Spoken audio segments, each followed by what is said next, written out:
Former Prime Minister Raila Odinga's boyfriend today left Kenyans talking on social media after he acted upon Raila Odinga's security breach while he was at an event in Turkana County today.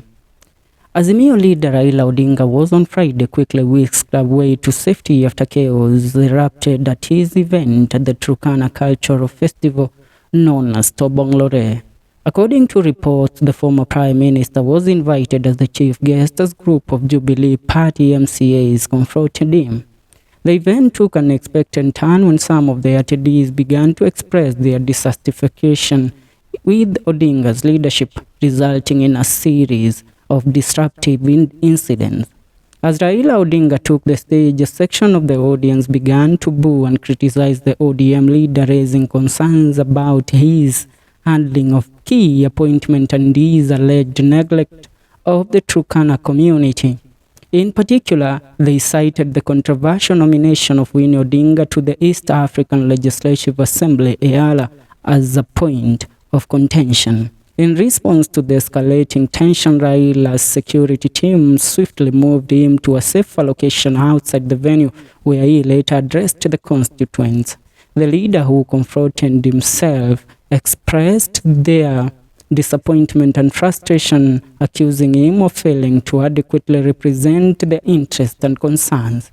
The turmoil continued to escalate when Turkana Central Member of Parliament Joseph Emade decided to adjourn the meeting before Raila could address the gathered crowd.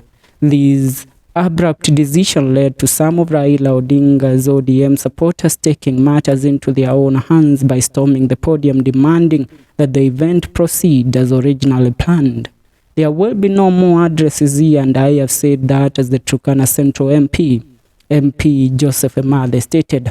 Earlier in the event, Lodwar Township MCA expressed his grievances, emphasizing that Raila Odinga has not reciprocated the love and support extended to him by the Turkana community throughout the years.